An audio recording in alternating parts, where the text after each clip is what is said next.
Muli, nagsama-sama na naman tayo. Binabati ko muna sa lahat ang ating may likha. Kaya tayo nandito dahil nakatadhana ito. Tandaan po natin yan. Lahat ng nangyayari ngayon ay nakatadhana. Akala ko retired na ako sa ganito, pero ito naman ulit. Imposibleng wala akong nakakakilala sa akin. Ako po si Daniel Nobleza, isang Pilipino at nagmamahal sa ating bayan. Kahit na marami tayong problema, alam natin na dapat una ang Panginoon, pangalawa ang bayan at ang ating pamilya. Ngunit, dahil sa mga pangyayari sa ating bayan, sa mga nakaraan, alam ko po na tayo po ay dapat din sisihin. Dahil isa rin tayo sa mga naging daan. Kaya nandoon yung isa. Dahil tayo ay naniwala na ang sagot daw sa ating paghihirap ay unity. Yung pala ay unitae. Naging tae sa 3 taon ng kanyang pamamahala. Naging tae at naging manhid sa daing ng tunay na naghalal sa kanya ang mamamayang Pilipino. Pero anong nangyari sa atin? Tayo ngayon ay watak-watak. Watak-watak dahil sa mga tao gusto lamang kumapit sa kapangyarihan, mga taong walang tigil ang pangungurap, habang ang mga Pilipino, ang masang Pilipino ay lalong naghihirap. Alam ko, ramdam na ramdam niyo po yan. Pag-isip pa lang natin, napakahirap na ng buhay. Hanggang matulog tayo mga pobre, mahirap pa rin tayo. Tapos mababalitaan natin sa mga hearing sa Kongreso, sa mga hearing sa Senate, Blue Ribbon, kung paano nila walang hiyain ang perang pinagpapagura natin araw-araw. Napakasakit po. Napakasakit, lalo na kapag nakikita mo na yung mga messages na mga Pilipino'y galit na galit. Pero hanggang Facebook lamang. Hanggang Facebook lamang. Kung hanggang Facebook lamang, paano kaya ang tanong ko kung noong 1986, noong yung People Power Monument na yan na tinitignan ngayon, may Facebook din noon, kaya hanggang Facebook na rin kaya mga Pilipino lang. Sana po ay maantig na ang ating mga damdamin.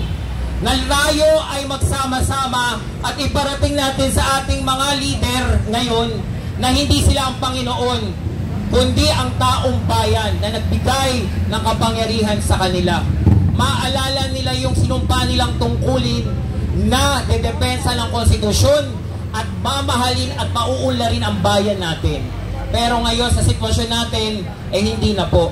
Kami po ay nagpunta dito, kasama po ang aming pinakamama na kaibigan, si Miss Vivian Velez, at si General Police po ay inibitahan po kami para nga po magsama-sama tayo dito ngayon mula po sa Batasan. Kahit papano konti, nagwagi tayo dahil napalitan na si Tambaloslos, pero hindi pa rin, same pace lang yon. Ngayon naman, tinatawagan natin ang ating pinakamagiting din ng mga general, ang ating mga kawal dito sa Camp Aguinaldo, na sana sa inyong puso't kaluluwa ay marinig ninyo na aping-api na ang mamayan na mga Pilipinong mamamayan na dapat pinoprotektahan at minamahal ninyo. Aping-api kami kasi wala kaming kapangyarihan na pumili ng sarili naming speaker.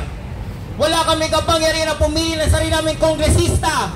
Dahil tuwing na natatalo kami ng 500 na 1,000, pa nagbobotohan na, yung matino ang talo, ang inihalal natin, yung korap. Kaya paulit-ulit lang tayo sa suliraning ito. Paulit-ulit lang tayo. Mantakin mo yun yung previous, yung monumento ng 1986. Ngayon nandito na naman tayo, sumisigaw na naman tayo ng katarungan na naman, nasinigaw na nila. Sana nagtanda na tayo ng 1986. Sana ginawa na natin yung tama. Pero ito na naman tayo, mali na naman. Paano tayo huhusgahan ng mga anak at apo natin? Mali! Pag hindi natin ikinuwid. At nandito tayo, kahit sabihin nyo konti tayo, alam ko dyan sa mga live ninyo, milyon-milyon na nanonood, naghihintay, katulad ng sinabi ng kanina speaker, naghihintay lang sila kung kailan ba sila lalabas. Yan din ang tanong namin sa inyo kung kailan kayo. At least kami, alam namin, itinuwid namin ang pagkakamali namin noong 2022 na nanindigan kami kuno sa unity sinasabi niya. Pero anong nangyari? Naging unitae. Diba? Bayaran daw tayo kung ano ng mga akusasyon. Imbis na nagkakaisang Pilipino, watak-watak tayo. Hindi tayo ngayon makaharap sa ibang bansa. Mantakin nyo, yung Korea, pinapahiya tayo. Umuutang tayo, tinabla tayo dahil nakakahiya din korupsyon sa Pilipinas. Tanggap ba natin yun?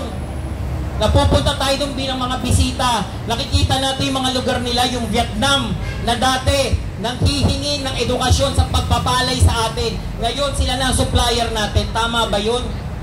Na ipinangako nung nakaupo ngayon, natututukan daw niya agrikultura, yung 20 pesos na lang. Natwitwila, wala na akong sinasabi sa mga leader ko noon pag may rally ang Unity. Ang sinasabi ko lang lagi, Unity, tsaka 20 pesos na bigas. Eh hindi, ang nangyari, doble-doble pa yung presyo ngayon. Yung binibigay nilang 20 pesos sa atin, makakain ba? Makakain ba yung 20 pesos na yun? 3 taon pa ba natin pag titiisan yung ganyang mga plataforma, patakaran ng gobyerno, na para na tayong niloloko araw-araw? Gigising na lang tayo pa rin. Ganyan pa rin ang sahod natin, mababa. Gigising pa rin tayong tumitirik yung mga LRT. Gigising pa rin tayong pipila tayo sa mga bus station na napakahaba, malilate tayo. Kung taga Cavite kayo, 5 oras kayo bago makapunta ng Makati. Pero sila, nakawangwang, naka-Land Cruiser. Nakita nyo yung mga kotse ng isang kontraktor na hindi nga dapat tumatakbo sa Pilipinas dahil third world daw tayo, sabi ni Karen Davila. Diba? Pero sila, ano lang, decoration lang sa bahay nila. Okay pa rin ba sa inyo yung ganon?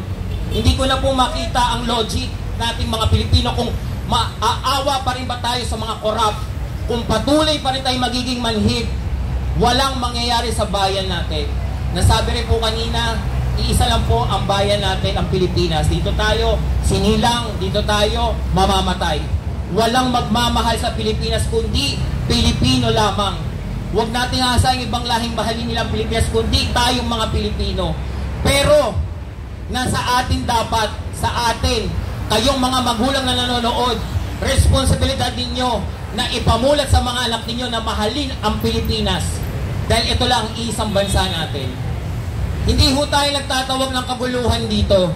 Tayo ho'y nananalangin sa Panginoon na bigyan ng sapat na talino ang bawat Pilipino na mahalin niya at magsalita siya. Dahil ang diktadurya ay nagsisimula kapag ang lahat ay tumatahimik. Ang diktadurya ay nagsisimula ng 20 years dahil tumahimik ang mga Pilipino. Pero yung rebulto na yan nagsisignify na na sumigaw na sila at ayaw na nila ng diktadurya na pinaglaban nila na dapat protektahan natin. Kaya kami nakikiusap sa lahat ng mga Pilipino. Mahaba pa naman po ang mga araw. Sana po sa mga susunod na araw makasama namin kayo. Ipahayag nyo rin po ang inyong mga sentimiento. Huwag ho tayong mananahimik sa ginagawa nila ngayon. Lalo na po sa pagkatay nila sa ating mga pera. Na para pong pera ho nila na pinagpaparte-partihan. Na wala na ho tayo mapala. Dahil puro ulan. Sino po ba? Ako po simula po ngayon na nangyayari po yan. Pag-uulan po. Lalo na po ako po ay taga Maynila. Ninenervyos po ako. Kasi ho, dati po, secured kayo na may kotse kayo. Pero pag umulan, pag bumaha, lubog.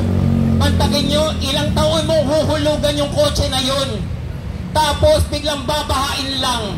Wala ka ng kotse. Yung bahay na pinag-ipon-ipunan mo sa pag-ibig, pag binahala ng isang bagyo. Dahil sabi nga ng nakaupo ngayon, ang dami daw niyang flood control na proud siya last year. Ngayon sinisisi niya na yung mga contrabista at mga congressman na wala na siyang kinalaman, pero siya ang pumirma ng GAA ng 2025. Diyan ang leader natin. Ayaw umamin ng pagkakamali. Paano mong sasabing leader siya?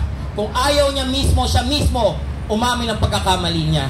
Kaya nawa po, nakikiusap po kami sa Panginoon, sana po bigyan tayo ng lakas sa mga susunod pang araw.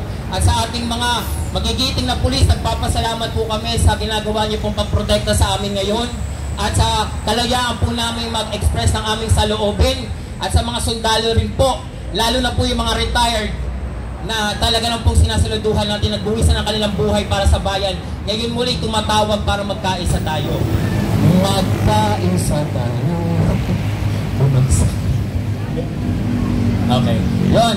Muli po, ako po si Daniel Nobleza Pilipino, nagmamahal sa Pilipinas, at hindi ho tayo titigil sa ating pagsigaw ng tama na, sobra na, magising na tayo, bansang Pilipinas, mabuhay ang Pilipinas. Mabuhay tayong lahat!